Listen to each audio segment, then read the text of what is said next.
Good morning, cherubs. Good morning, Heather. Hello and welcome back to the Cherub Chats podcast. I'm your host, Garden Angel and Big Sis, Heather Michelle, and we're back in the alternative pod corner. I've tried to film this now 2 or 3 times, and Mama's tired, mentally tired. So here we are again. So I don't know if you guys have noticed a little pattern, but in every episode I wear different glasses. I love wearing these glasses. They make me feel like super official, super intelligent. And we drink a bevy of the day. Today we are drinking Health Aid Kombucha Berry Lemonade. So good. I think we need to restock. We just got some from Costco and we're already out. Welcome back. It is episode 28. How are you guys doing? Thank you so much for meeting back with me. I know sometimes it's like, what is this girl going to be talking about? Well, today we're going to be talking about self-perception, and this is really important in the year of self-obsession. So I wanted to open up with a quote that says, "You are not who you think you are. You are not who others think you are. You are who you think others think you are." And that is the power of self-perception. You can have people around you giving you positive affirmations, telling you how amazing you are, but if you don't think that they genuinely think that, you're not going to accept it, right? Let's talk about why you cannot solely base your self-perception on the opinion of others. I'm going to give you 5 reasons. Reason number 1 is people bring their own experience and paradigms into everything. Therefore, they're always projecting, whether it's good or bad, whether they've been through good things or been through bad things.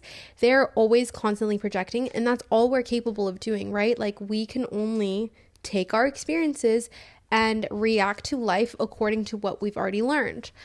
Unless you take a really intentional position in life and you really attack those paradigms and those beliefs, but most people aren't. Most people are just moving off of subconscious knowledge of what they've already been through and continuing to replay those same situations out, right? So people are just bringing their own whatever colored glasses into everything, every scenario. Therefore, they will just be looking at you based on those glasses. And like, even these, they're clear, but they still give this room a slight blue tint.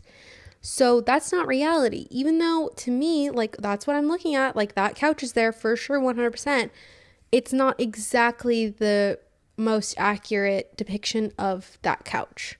And that's what people's experiences and paradigms are. I would not personally take someone's opinion or perception of you into account unless you really know them, you know their background, you know what they've been through and how they process information and how they react to their environment.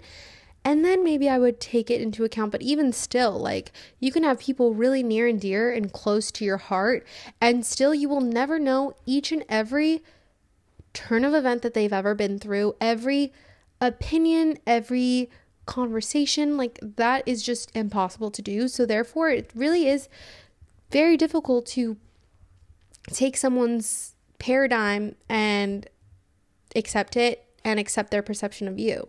The next reason is people can be dishonest, either to be kind, to be polite, to avoid confrontation, or to be mean, to bring you down. For a lot of reasons, people are just dishonest. Sometimes people are dishonest without even thinking about it. Sometimes people are dishonest because they are not wanting to engage in a deeper conversation about the true core of something. Like if I asked, "Oh, how do you think I'm doing in life?" Maybe they're going to be like, "Yeah, you're doing great," because they don't want to further engage in like, "You know what? I've noticed this issue you keep coming into, and it could be coming from the source of this in your childhood," or da da da. And it's like, yeah, sometimes conversations about shit like that is really depressing, and it can bring the fucking vibe down, and it can be a bummer unless you have someone else who's really present and engaged and willing to do the work with you. But a lot of the times, even friends you have in your real life, they're not going to sit down with you and have a real ass conversation. That's why when my cherubs are like maybe borderline rude, like, I appreciate it, because I do not like the sugarcoating, the fucking bullshit. Like, if you see something, let me know. It's up to my discernment to agree or to not agree. But I do appreciate when people just sit down and cut through the bullshit and just are like, you know what? Here's how I see it. I respect it. But also, people can be dishonest, and like, maybe they're intentionally dishonest. You could look in someone's eyes and feel honesty, but they're being completely dishonest, and that could be just your own detachment from your gut feelings and your intuition and such. I mean, humans are very unreliable narrators because you never know when they're spinning the story a little bit, when they're zhuzhing it up, or when they're exaggerating, or when they're toning things down to fit the situation. Another reason you cannot trust other people's perceptions of you is, even if they're honest, they could be omitting parts of reality, which I still consider as a lie. But a lot of times, you know, when people are speaking, and if you're having a real one-on-one conversation, they could be saying something and mean to hit certain points, but then they just brush over it because of the flow of conversation, right? Or maybe you interrupt them, or maybe they get distracted, whatever. So there's a lot of times where things can just get omitted, or maybe like they're thinking it in their head, but it doesn't even come to a concrete sentence. Like, maybe they can't put their finger on it. This kind of goes back to the other point where sometimes people just want to be polite, and it's like, if someone asks, oh, do you like my hair color? I can say, yeah, I like that hair color. I do. I genuinely do. But the part that I'm omitting is, actually, I liked the other color you had better, but this does suit you. It does look good. Don't get me wrong. But I think you were glowing in the other color, or like it suited you, your personality more, whatever. The fourth reason, I think we're on number 4, is people's communication leaves room for misunderstandings, for some feelings that don't have precise words, or maybe they're not articulate enough, or they cannot fully capture how they perceive you. And this can obviously be true for people that are bilingual. Why did I say it like that? Bilingual, trilingual, whatever. But even if I'm speaking English and I'm speaking with someone who also speaks English, there are certain feelings, words, traits that just don't have words, or not. It can't be explained. There's not a way to put your finger on it exactly. So how can you expect someone to give you a full, like, broad picture of how they perceive you if there's not a full way to describe it? They could want and desire different things, therefore they're holding you to different standards. Not that it's better or worse, but I mean, let's take fashion, for example. Alex Earle is a really popular content creator, millions of followers. She gets, like, I'm sure a ton of like fashion week invites, a ton of free clothes, yada yada. A lot of young college girls look up to her style. They're like, oh my god, it's so cute, da da da. I'm sorry, but if you go to a real fashion girl, like a real fashion girl with a personal sense of style, Alex Earle ain't it, right? But if you were to go to a college campus, name anyone, and you were dressed like Alex Earle, I'm sure you'd get compliments up and down. They would love it. They would, according to their standard of fashion, you are the pinnacle. But if you were to go in maybe a more niche fashion scene, or people that take fashion a little bit more seriously, like, you know, designers, or I don't know, historical, or whatever, like it just could be a different taste, a different aesthetic. Someone could be punk or coquette or whatever, and they could perceive that style as like not really it. They could put you anywhere on that scale, and it's all based on their personal taste. So if you were to ask them like, oh, do you think I'm fashionable? They'd be like, no.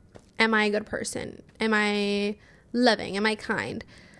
Some people's standards could be completely different. There are people that go and they're like, Marine Corps. No, what is it? The Peace Corps. Yeah. There's people that go to like the Peace Corps and they volunteer and they build houses for people in other countries or this country, whatever. There's people that volunteer on their days off. There's people that donate 50% of their income. There's people that are always going to be doing more than you. There's always going to be people that are doing less than you. And if you ask any random person, they're just going to gauge you off of their personal standing and also their personal goals and aspirations. And that's why you have to be very careful with who you take opinion from. Because if you're taking opinion from someone who's trying to get to the left corner and you're trying to go to the right corner, their opinion is going to steer you more towards the left, and you're going to end up at the end of the road and you're like, wait, this was not my goal. Like, I ended up so far off from where I was meant to be just because I was listening to people's opinions who weren't aligned with my ultimate goal. You know, morals, beliefs. That is why you cannot trust other people's perceptions of you. But there are other ways that we gauge our self-perception in this world. For example, mirrors. We look in a mirror and we can see one thing in one mirror and see a completely different image in another. Mirrors are very susceptible to being warped. You can look skinny in one and chubby in another. But also, a mirror doesn't show you your inner beauty, as cheesy as that sounds. It's just one very, literally a 1D image of you, even though it looks 3D. It's like just your outside, just your exterior. And even still, a mirror is not a true reflection of what you look like in real life because it's inverted. You're never going to be able to see yourself not inverted. Even still, it's like, it's just a mirror. You're never going to fully be able to sit in a room with yourself and perceive yourself and experience yourself and listen to the way you talk and the way you think and the way your mannerisms make you feel. It's just not possible. Pictures are also not trustworthy, pictures and videos, because we've all done it. We all try to take a picture of a gorgeous sunset or a gorgeous view or a landmark or whatever you deem beautiful, and it just looks so underwhelming in a photo or a video. Even it's like the colors aren't right, the dimensions, the texture. It's just a very bad representation of what you're trying to capture and enjoy. And that's exactly how it is with you. And take that a step further, even social media, it's like a mixture of all those, right? Like, you get to see yourself in the camera, you post pictures, you get validation or hate from people online with different paradigms, different opinions, different experiences, different standards. Maybe they're being honest, maybe they're not, maybe they're trying to hype you up and be nice, or maybe they're trying to tear you down because they're projecting and they feel insecure. On a grander scale, there's also society standards. And you can't rely on those either because society standards aren't so standard, right? Like, they vary very much from location to location, country to country, time era to time era. Like, even socioeconomic standings, race, gender, schools, standards are so varying. Therefore, it would be a disservice to you to base your self-perception on a standard when you can literally move. And what will that do to your self-perception? It's going to tank or it's going to rise. You don't want your self-perception of who you are to be so wavering and so constantly ebbing and flowing, because our emotions are already ebbing and flowing day to day. The last thing we need is to have something that's our foundation to be wobbly and moving day to day, place to place. A lot of us feel down for being a certain age and maybe oh, I haven't finished college yet, or I'm not married yet, or I haven't had kids yet, I don't own a house yet, I don't have a business, or I'm still working under some asshole at my corporate job. There's a lot of things that we feel down about ourselves because of this arbitrary societal standard that is so abstract. It's so not even fucking real. It's crazy. Even the standard isn't the standard way of life anymore. Life has changed so much, yet our perception of what is normal is still stuck in the fucking 1950s. What can you trust? What can you base your self-perception on? And that's you.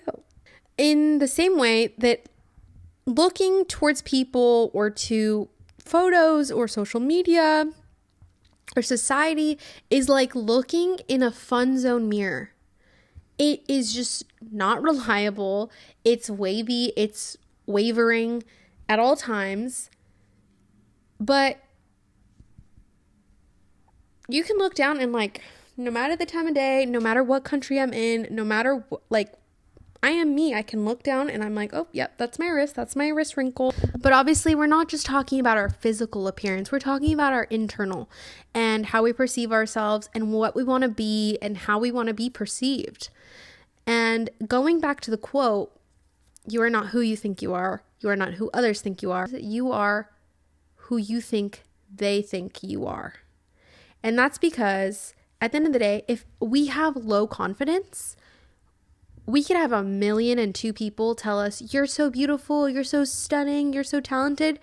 And we are like, no, they're lying. No, they're just trying to hype me up. No, they're just being too nice.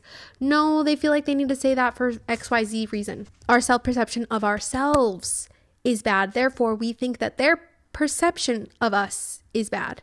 It's almost like we're trying to beat them to the punch of like, well, eventually they're going to find out that I'm this terrible person, that I'm not really anything special. So let me think that about myself before they even get the chance to. That way the bar is here and I'm not going to feel let down when other people reflect back what I already feel about myself. Excuse me, sir. Thank you. That's my notebook. In the same way, if you have really high self-confidence and you have a great perception of yourself, you could have 1,000,002 people be tearing you down for everything from a hair to your toenail. And you're like, no, I'm amazing. I know myself. I love myself. And they're just coming from a negative, hateful, self-hate place. They're projecting, blah, blah, blah. It's all about perception and it's all about your perception. What others had to say didn't matter in either instance. It was all about what you already perceived about yourself. So how do I better perceive myself? Because right now I'm lost in the sauce. I have too many people's opinions in my head. I have all these images of what I should look like from Pinterest and all these videos on TikTok and my mom and politics and school. I cannot hear myself, my own thoughts. How can I figure out like who I am? How do I figure out my self-perception and how do I improve it? We're going to be talking all about that in the next episode. I'm kind of learning with you guys as this series progresses. Like as I think of a topic that I'm like,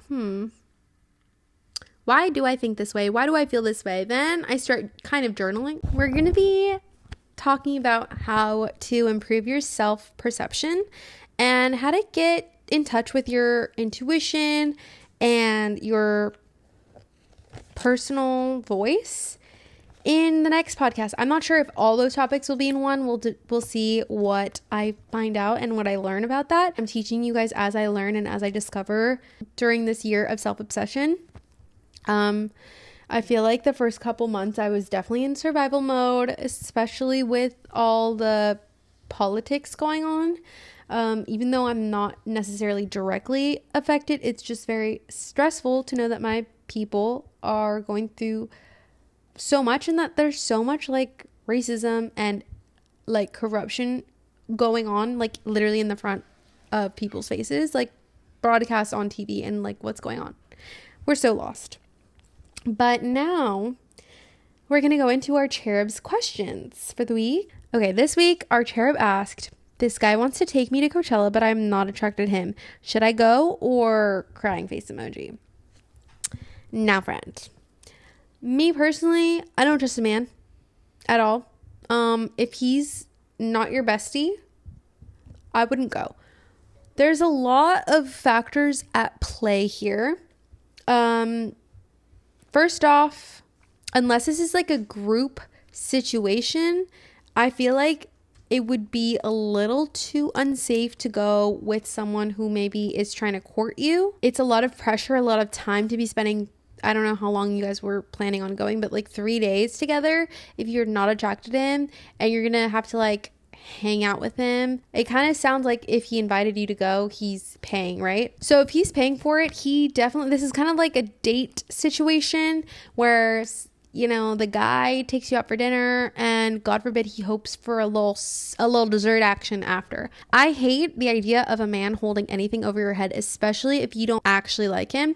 If you liked him and he was treating you to this, and obviously like turning him down would still be your option, but it's like, okay, I might have that on the table and I'm thinking about it, you know?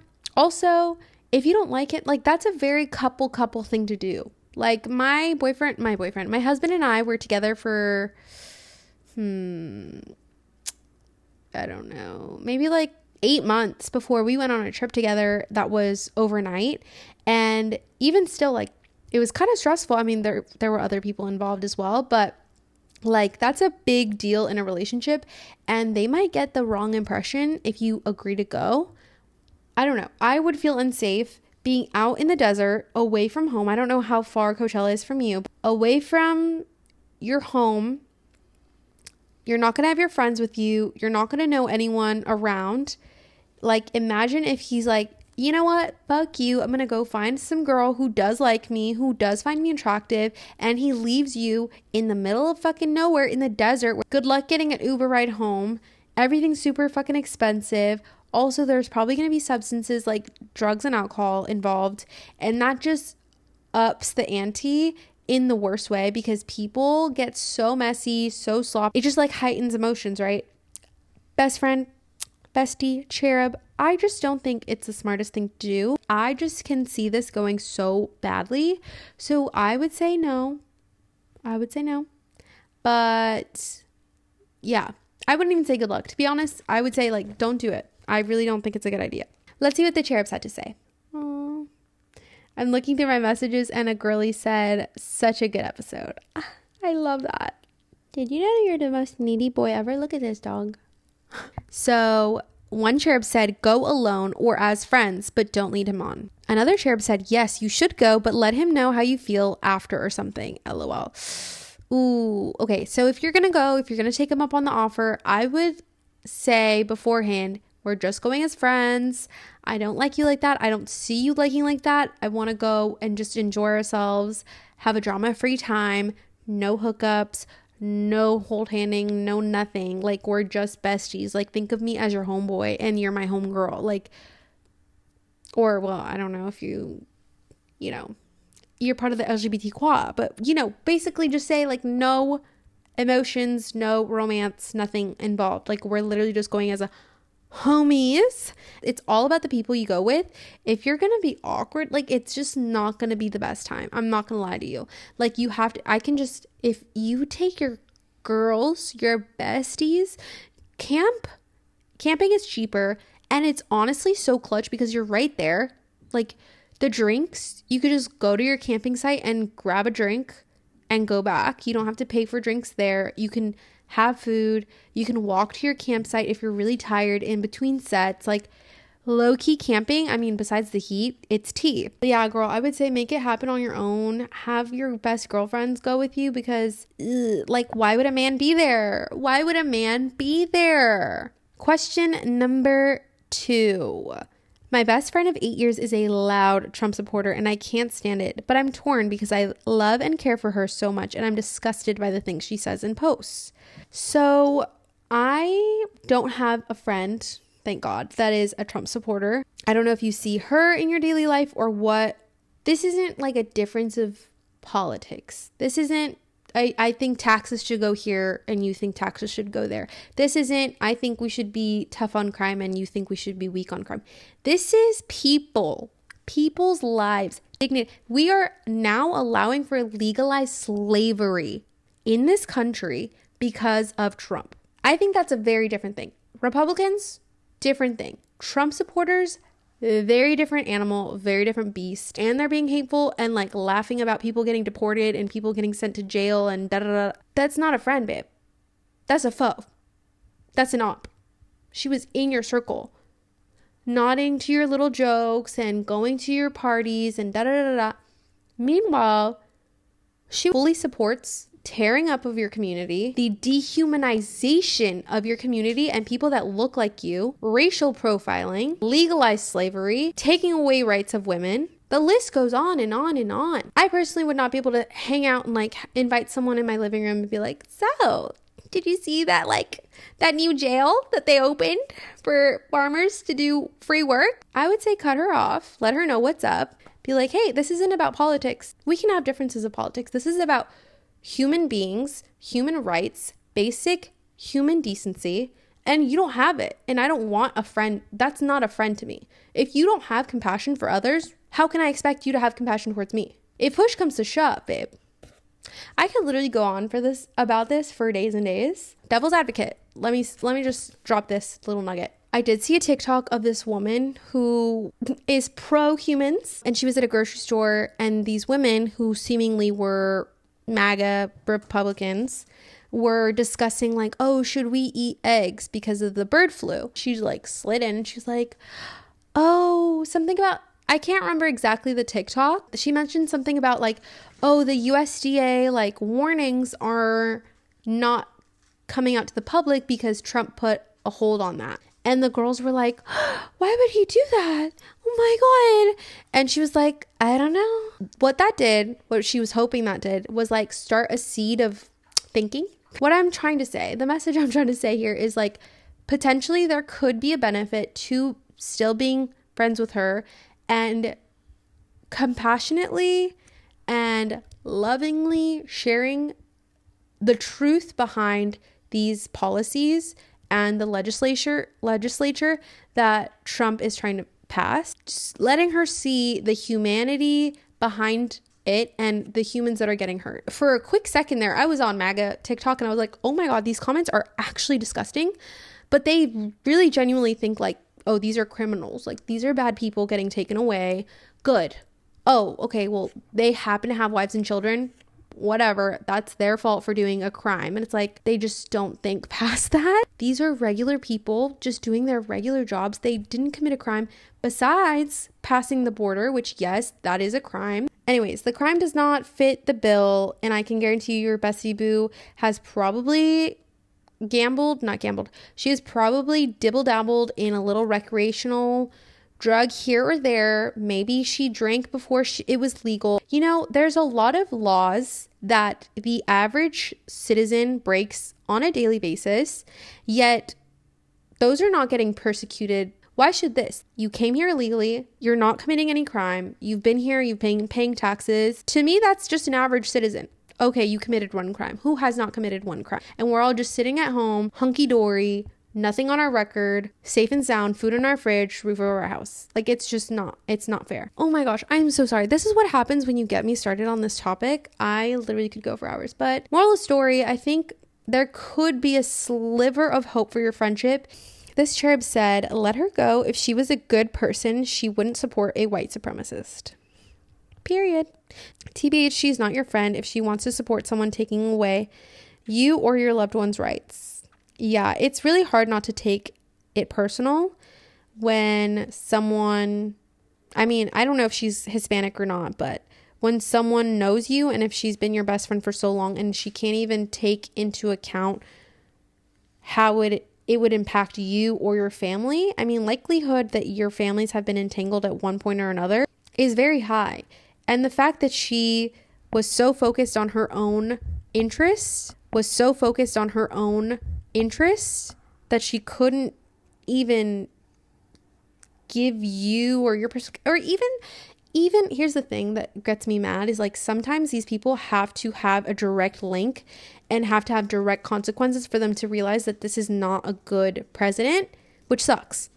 I wish people could just see that this is shitty regardless of if you have any proximity to anybody getting affected. Yeah. If she couldn't even think about how this would affect you, maybe bring it up to her. Be like, look, these are my friends that are getting affected. I could get profiled. My kid could get profiled. My kid is seeing these things. Last cherub said, your peace and happiness is important.